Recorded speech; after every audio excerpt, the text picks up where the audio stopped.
Mga idolo, Rimatian na dito. Nasa harapan si Tumakde, si Olin Punsalan, si Mark Jati na sila. Sa kaliwa naman ito si Kasi.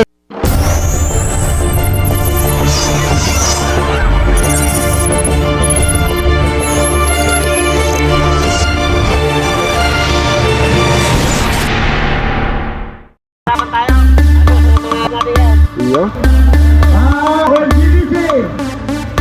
Jonathan Dacayo.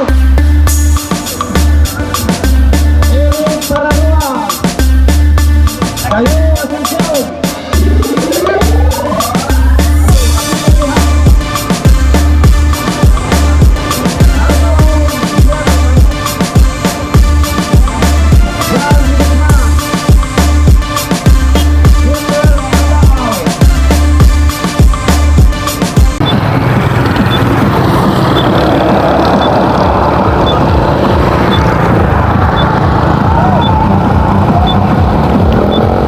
Okay, na naman. Umangat ng kagad si Mark Jati ha.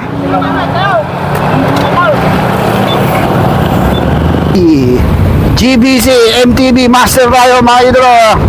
Ang kanilang tong ay inihatid sa atin ni Dr. Christian Morales ng Victoria Tarlac, organized by the Gimba Bikers Club, headed by Arnold Pilipiliano, Vice President Sunny Madriaga, Secretary Danny Canaway, Treasurer Manny Pariget, sa ating Head Marshal si Bong Manalang, sa lahat ng mga GBC Masters, PNP and the rescue team of Gimba. Okay, so inabutan yung ating breakaway kanina, yung nagbanta si si John Mateo. Maangat na sa kaliwa itong si John Mateo. Mukhang magbabanta kayo, mag-breakaway itong si John Mateo ha. Insayado. Ito na. So nagbabadyang tumakas itong si John Mateo, pero hindi siya pinababayaan ni Renato Tumakder. Nakatugis kagad itong grupo ha. Ito hatak-hatak ni Dayo Asuncion. Uy, nakangiti na naman tong si Doming Carbonell ha. So inabutan yung ating nag-breakaway na si John Mateo. Mangat na naman itong si Mark Jati. Tinutugas ngayon ni Aldrin Pararuan. Ay na si Renato Tumakder, tilakdiran niya na. Si Olin Punsalan nandito lang sa likod ha. Mangat na rin si Gilbert Abad. Sinusunod na ito ni Aldrin Pararuan, Manny Paringet, Benny Alejandro sa libad ng kanan naman, Gimba Bypass Road. Kaya si Joel Calderon umangat na rin, nagbabalka na, kumakarga na itong ating mga riders. Arnold Pilipiliano, sagot niya dito sa halwad ng likuran. Nasa likod niya si Dayo, si Jonathan Dacayo. Ito na yung ating nag-breakaway kanina, si John Mateo dito sa likuran. Nasa likod niya si Elin Garcia. So bumibilis ang banalan, bumibilis 50 kilometers per hour. MTB na to, pero 50 takbo nila. So talagang kayang-kayang hatakin pa rin. Wala talagang makatakas ha. Dapang-dapa naman tong si Arnold Pilipiliano, ang ating GBC President. Parang gustong lumipad ha. Uy, nabutan tong breakaway natin. Ito yung mga grupo dito sa harapan. Si Tumakder, maangat sa kaliwa tong si Tumakder. Nakasunod si Aldrin Pararuan na kanya-kanyang takas. So mukhang walang korpuhan dito ha. Mukhang balatan itong mga yon. Mukhang bakbakan to the max na mangyayari dito sa ating mga GBC MTB Master. Si Olin Punsalan. Ay na, parang nilirimati itong si Pangulo ha. Parang gustong rumimati ka agad. Ito naman si Benny Alejandro, nakanganga na. Nasa likod lang itong si Elin Garcia. Mangat na sa harapan si Dayo. Magbabanta ng breakaway. Okay. So si Dayo itong nasa harapan. Ito na naman si Mark Jati, nag-uumpisa na naman. Gustong tumakas talaga, hindi lang makatakas eh.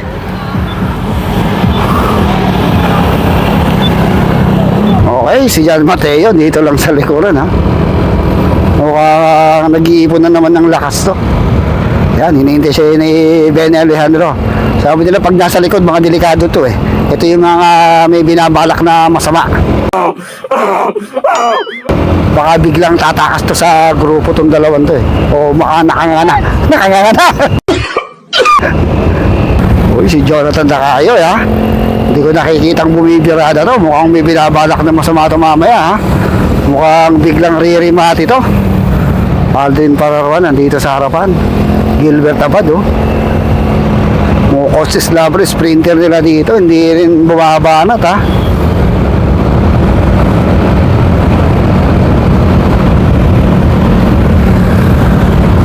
Nabuo tayong breakaway, 4-5 pala.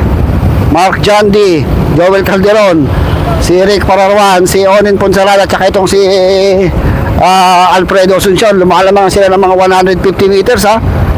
Uy, dito na yung mga tirador kasi ito yung mga korakol Pahabol tong si Doming Carbonell. Uy, magandang laban to ha. Tignan natin kung makakatakas ulit itong si Adayo. Si Alfredo Asuncion, naka-team next na yun. Tsaka team si Joel Calderon. Hindi natin kung matatakasan nila itong team Budol. Ayan na, umaangat na nga itong si Nino Ponsalan. Sa kaliwa naman, bumangak naman itong si Mark Jandy. Sa kanan naman itong kumikig naman itong si Dayo Asuncion. Ito na naman si Rick Pararuan na naman yung kalaban nila dito. Makakawawa na naman itong si Rick Pararuan. Talaga ang ginagawa dyan din ni Joel Calderon tong si Rick Pararuan Talagang tangan-tangan pa rin ni Joel Calderon yung kanyang pagiging isang ex-pro rider. And si Alfredo Asuncion. So lumalamang na sila ng mga 100 meters doon sa ating grupo. Tibay-tibay dito si Rick Pararuan Si Nino Ponsalan mukhang nakadikit siya ngayon dito sa breakaway. At tatatag kaya ito hanggang sa matapos ang laro, bawas ang timbang nito sigurado. So lumalayo sila ng lumalayo, kabilis 50, sagad na sagad itong hatak ni Joel Calderon dito sa grupo para tuluyang makalayo. Okay, ang ating main peloton, 120 meters ang lamang ng ating breakaway dito. Sa ating main peloton, tumakderan dito pa rin Janyo, Maringit. Uy, tumatakas na tong si Joel Calderon na naman. Tumatakas na naman sa breakaway. So lumalamang kagad siya ng mga 70 meters ha. Naiwan tong mga dalawang big guns. Naging big gun itong dalawa. Nasasaktan ako sa ginawa mo sa akin. Yung dalawang big guns na si Doming Carbonell and Manny Paringit, hindi na big guns ngayon. Sila tinatawag na big gang. Ulit-ulitin ko pa ba? Nag-big gang na. So kinain pala ng grupo. Yung second group natin sila Dayo and sila Rick Pararuan. So solo breakaway na si Joel Calderon. So dumikit pa rin itong si Paringit and si Carbonell. Okay. Ito, solo breakaway pa rin talaga. Malakas pa rin talaga ito ating ex-tour legend, champion ng Ronda Pilipinas, itong si Joel Calderon and Padjak Pinoy. Okay, this is our solo breakaway again. The tour champion, the legend of Pangasinan, Gimba, Barangay Linek, Gimba, Nueva Ecija, Joel Calderon, 46 or 45 years old na itong si Joel Calderon. Malakas pa rin talaga. Talagang tangan pa rin niyang kanyang lakas nung siya'y tumatakbo pa sa mga tour. Legit na to.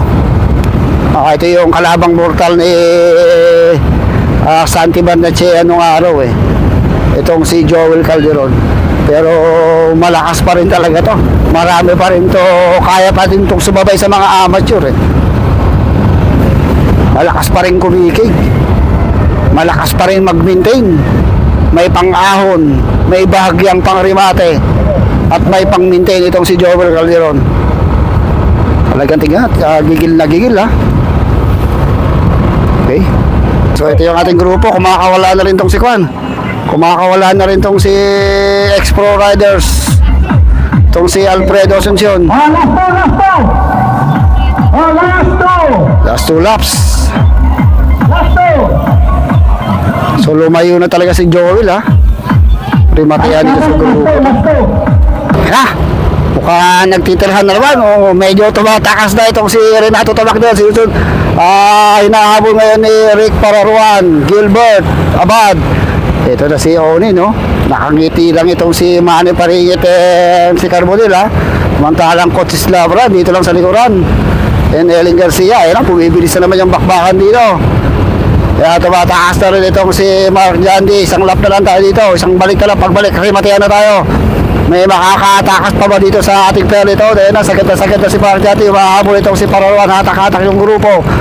Si Dayo. So ito na yung ating solo breakaway. Makakasalubong na natin. Isang balik na lang yan. Matiyan na. Okay. Wala pa rin tumatakas. Mukhang magsasabay ang matiyan dito. Mangat na sa kalaw itong si Dayo. Si Asuncion. Tignan natin kung hahabulin nila itong si Asuncion, ha? Maganda yung labanan ng mga tao. Parang walang korpuhan ngayon, ha? Talagang nagpapatiisan dito. Mga sprinter, nandito lang, oh. So, medyo nahahati itong grupo natin. Ayun yung isang grupo. Umihiwalay. Nandito yung... tumakas pala si Dayo Asuncion. Tumatakas si Alfredo Asuncion dito sa grupo. So nag-solo second group na. So second group na itong si solo chaser, itong si Alfredo Asuncion. Ronda Pilipinas Veterans. Itong si Alfredo Asuncion from Eagle Cement. Okay, maabutan kaya si Joel Calderon. So ito lang yung grupo natin, oh. Tumatakas na rin si Nino. Pagbalik ito, rimatihan na eh. Solo breakaway, nako, panalo na naman agad itong si Joel Calderon. So last 1 kilometer to the finish line. Congrats na natin dito si Joel Calderon. Panalo na naman siya versus the GBC Master. Shoutout muna natin ating sponsor si Dr. Christian Morales ng Victoria Tarlac. So congrats dito kay Joel Calderon, the tour legend. Ito yung ating dalawang second group, si Coach Slabra and Alfredo Asuncion. Tignan natin kung magkakarimatayan to dahil last 500 meters to the finish line. Susundan na natin to, ha. Okay, last 300 meters to the finish line. Huwag na kayong kukura. Huwag na kayong pipikit. Huminga na kayo ng malayo dahil sigurado wala na, himati na. Nagbabaga, nagliliyab, nag-aapoy na rimatayan na mangyayari dito. Alfredo Asuncion, Ronda Pilipinas Warriors and Coach Slava yung nasa harapan. Tignan natin kung sino ang unang ririmati dito. Ayun si Coach Slava, sprinter ito ng Gimba Bikers Club. And last 200 meters on the finish line. Nasa likod lang itong si Alfredo Asuncion. Nasa harapan itong si Coach Slava. Sino kaya dito ang unang maangat? Sino ang unang ririmati dito? Ayun ang mga ito, last 150 meters on the finish line. Coach Slava pa rin nasa harapan. Si Dayo dito sa likod. Sino kaya dito ang unang angat? Huwag na kayong kukulang, huwag na kayong pipikit. Huminga na kayo mga sigurado. Ayun ang babakbak na last 100 meters on the finish line. Sino kaya ang unang angat? Sabay na ririmati. Yun, Coach Slava. Pangatlo itong si Dayo Asuncion. Mga idolo, rimatihan na dito. Ayan, nasa harapan si Tubakle, si Olin Ponsalat, si Mark Jati na sila. Sa kaliwa naman ito si Cassius Tubakle.